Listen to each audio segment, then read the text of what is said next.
The midsummer swing is in full effect as it takes the Mazda road to Indy, north of the border this weekend, as the series makes its annual trip to Toronto, Ontario. The drivers are making their return to a challenging street circuit for the first time this season since the opener at St. Petersburg, Florida, back in March. All three series are back on track together this weekend, and it's time to go racing. Welcome to the streets of Toronto. Welcome to Road to Indy TV.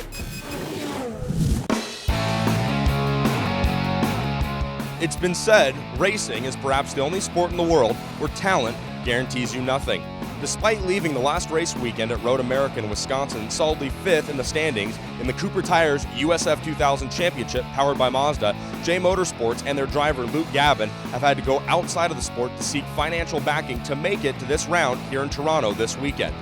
In the Pro Mazda Championship, presented by Cooper Tires, low entry numbers prior to last week's race in Iowa forced series officials to cancel Pro Mazda's second and final oval race of 2016.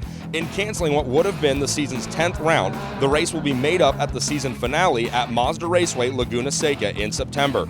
In the Indy Lights Championship, presented by Cooper Tires, Felix Serralles' win last weekend at Iowa has blown the championship fight wide open, as his Carlin teammate Ed Jones now holds a slim 23-point lead over Andretti Autosport's Dean Stoneman, with Schmidt-Peterson Motorsport driver Santiago Arrudia in third. In between sessions in Toronto, we had a few minutes to catch up with some drivers and find out what's on their mind before heading out on track. Dean, what's the most important thing to remember here in the streets of Toronto? Don't hit the walls. Is this your stunt double? Does he drive the car when you're too tired? Yeah, exactly. He just puts on my helmet, and it's actually quicker, so it works out quite well. He's actually quicker. I don't believe that. Juan Pietrahita from Team Pelfrey, what's the worst thing you can eat before you go out on track for a practice session? I think it was a burrito, double meat burrito. So you had something healthier, I'm sure, before practice today? I have some gummy bears. Neil, what did you put in your hair this morning? Nothing. No, it just woke up like that. Woke up, yeah. Ed, what are you bumping before you go get on track in the car? What are you listening to right now? The world wants to know. Today I'm listening to a bit of G-Eazy. G-Eazy, I was just whistling that. Have fun out there, all right? Shelby's rocking a fashion statement. See that? It's a new fashion statement these days. That is an aggressive look. Steering wheel looks mighty complicated. Which button do you hit to reset the game and start over again at the green flag? You just go through all of them. You click it as many times as you can, and hopefully it works. I'm really looking forward to this weekend, actually. I had a pretty bad weekend in Road America, so I'm really looking forward to making a great comeback. Tell me, you've been posting some very inspirational Instagram posts lately. No, not inspirational at all. I'm just going to go win. You're just going to go win. That's a bold prediction. Who is the one driver that you're ready to you're done with? You're going to dump him here in Pro Mazda. We're going to dump Paddock. Who's the one driver in Pro Mazda that you're just sick of, that you want to send him into the wall this weekend? Man. I have to say championship leader, Paddock. Who's the one driver in Pro Mazda that you just want to send into the fence? Not myself this time. Track is pretty tricky, like your favorite board game growing up, which was? Probably Monopoly, actually. It's too long, but it's a good game. It is too long. There's too many walls around this track, too. Good luck not hitting them. Tell me, driving Isla Ogret's car, he podiumed. You gonna like split the trophy in half and send her the other piece of it? I definitely have to send her a thank you letter, I think. It's very yellow. It's very yellow. Is that like your spirit color? It is. It suits my personality. I'm a bright person. Bright, much like your future. Well, I was gonna say not bright as in like smart, just bright as in. No one would have confused you for bright, smart. Oh, perfect. I'm glad. I understand. I've dealt with my share of Canadians.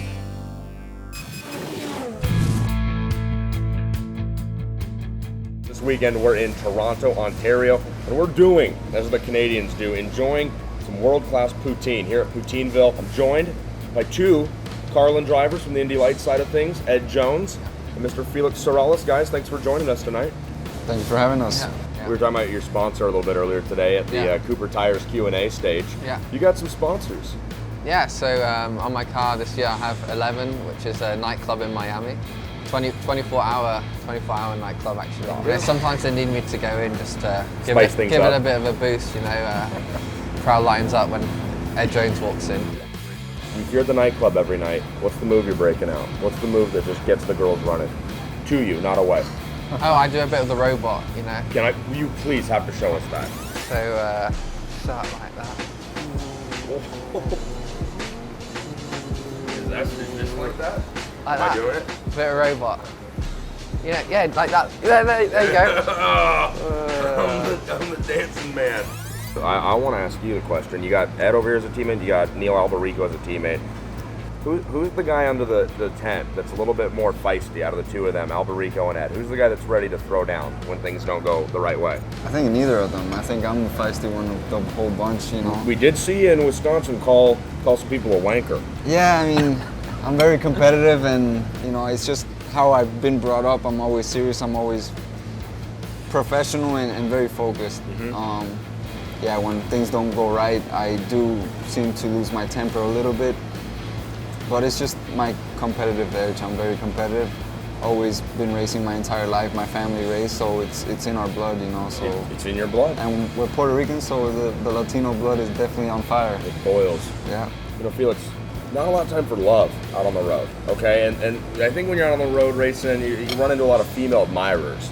A lot of people that goes, who's the driver of that number 4 car? That's a good-looking dude right there. How do you handle all that? I have a girlfriend. You do? Yeah. I don't really pay attention to women in the race weekends. I think that's more of Ed's job, you know. Talking about you going after fine young ladies in every city we go to, you use some interesting apps on your phone to go after them. How's that work? Like, are you getting a lot of matches? Wow. You get a lot of conversations? You could say that, yeah. What's Ed Jones's Bumble profile say about him?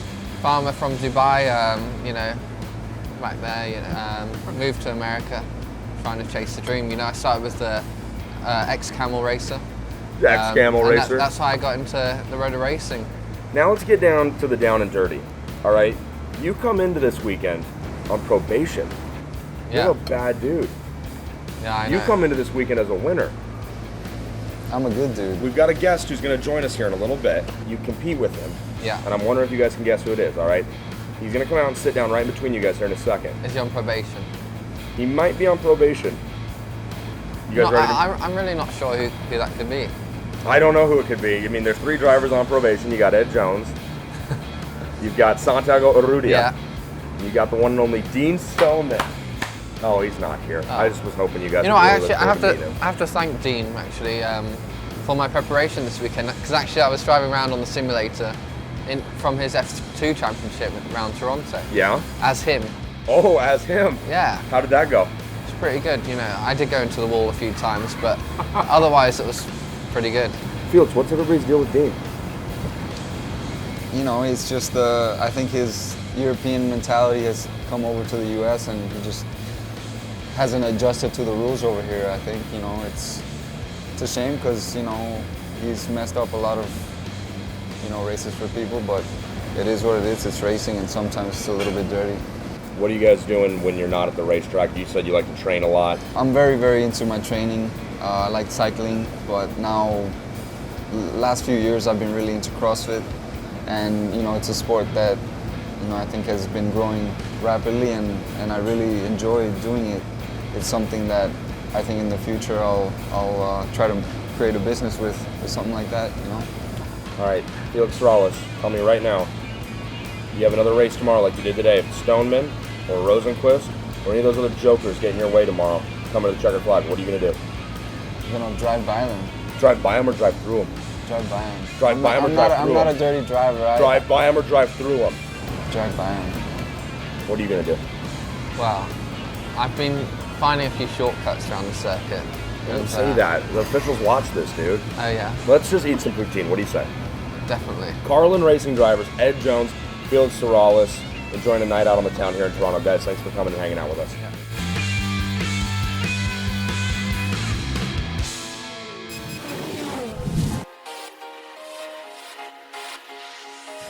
This weekend in Toronto, the Paddock is a little bit different. The haulers and transporters are located here in the Intercare Center, an event center in downtown Toronto, but the goal inside the Paddock is always the same, to make the race cars go as fast as possible. I'm here with Jay Green, owner of Jay Motorsports. We're here with Luke Gabin's car behind us. He's running 5th in the championship right now. I understand you guys had a bit of a scare where Luke's financial standing might not have been as good as we needed it to be to get to this round. Yeah, Luke's been, it's been a bit of a challenge all year. We had Cameron, and I wanted a good teammate for Cameron. I feel like Cameron can learn from Luke, and they work very, very well together.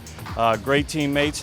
When Luke came up a little short for this race, I didn't want to give up because I didn't want to disrupt the team, and I wanted Cameron's learning curve to continue to grow, and it ended up working out well. The team, again, Jay Motorsports, this is Jay Green. You can see a little bit of the green right there, but there's also a lot of other colors around this pit area, like the pink on Luke Gabin's car. I'm told the color pink is like a favorite of yours, maybe a personal favorite? Oh, absolutely. My colors when I drove were pink and black. It's what we started out with the team. We elected to change the team colors to the green and black, but when Luke came on board, he knew that we had done the pink and black, and he kind of requested if it was a possibility to bring it back, and I jumped at that opportunity. You rock your style on your cars, and you also rock your style right here on the ears, and you're the first team owner or principal I've gotten to talk to rocking some ice on the ears. Tell me about that. That started as a bit of a rebellious phase when I was a teenager, and I just never took them out. I like them. Quite frankly, they've been in so long, I don't even notice them anymore. I think when everybody looks at Jay Green, they think rebel. They think rebellious race car driver doing what his parents don't want him to do. And you're still doing that these days with two really good-looking race cars and a really good-looking team. Jay, thanks for stopping and talking to us. Best of luck this weekend, and hopefully you guys are able to avoid the walls that are jumping out and getting everybody here in Toronto. I sure hope so, and thank you very much. It's always a pleasure. This is one of our favorite races. We look forward to it every year, so I'm very, very happy to be here.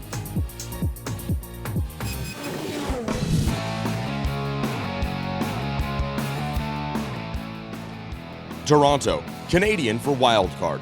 The races this weekend in the city streets saw surprises in all three categories. In USF 2000 Championship frontrunner Anthony Martin wrecked while fighting for the race lead with arms-up Motorsports driver Victor Franzoni. After a clean restart that saw Pabst Racing driver Jordan Lloyd pass Parker Thompson of Cape for third. Franzoni, however, drove away, cruising to the win with Lloyd in Isla Ogren's race car finishing second, with Thompson coming home in third. Race 2 began dramatically with a lap 3 restart following an opening lap wreck. After returning to racing, Cape Motorsports held their breath collectively as Parker Thompson challenged his teammate Anthony Martin for the race lead by completing a daring pass on the outside of corner number 3. Martin would hang around and give Thompson a run for his money early on, but could not sustain the pace. An up-and-down weekend for Jordan Lloyd ended, unfortunately, with another down as he made hard contact with the tire barriers while running third. When the checkers finally flew, it was Thompson on top of the podium, with his teammate Anthony Martin in second and Race 1 winner Victor Franzoni finishing third. Bringing home an impressive top 5 finish on Sunday was Afterburner Autosport driver and class rookie Dakota Dickerson, while Team Pelfrey's Robert McGuinness earned his second top 5 of the weekend in Toronto. Pro Mazda competition in 2016 has been simply dominated by a black and yellow race car. The last 4 races have been dominated by a black and yellow Team Pelfrey car, but with a different driver behind the wheel. Aaron Telitz has been unstoppable this summer as he swept the weekend in Toronto. Point leader coming into the weekend, Pato Award took a massive blow on Saturday by not finishing race 1, but recovered well with a runner-up finish on Sunday. And in Indy Lights, the narrow streets of Toronto provided the perfect setting to shake things up in the points picture. The wild race on Saturday that belonged to Belardi Auto Racing thanks to Felix Rosenquist scoring the victory despite the misfortune in the form of Zach Veach crashing out while running third. Carlin's Felix Serralles finished second on Saturday with Yukos Racing driver Kyle Kaiser coming home in third. The big news of Sunday, however, was the unforeseen problems that would plague championship contenders Felix Serralles and Andretti Autosport's Dean Stoneman. Stoneman would actually never leave pit lane due to mechanical issues, and it was Serralles having multiple tire issues that kept him in the pits for most of the race, making his repeat of a podium finish impossible. Out front, though, it was Felix Rosenquist earning the title of King of the Streets as he completed the sweep of Toronto, bringing his street course win total to 3 out of 4 races this season. On track behind Rosenquist was an impressive battle for the podium positions. Negrão would end up holding on for second place, while Kyle Kaiser completed his second trip to the podium with a third place finish.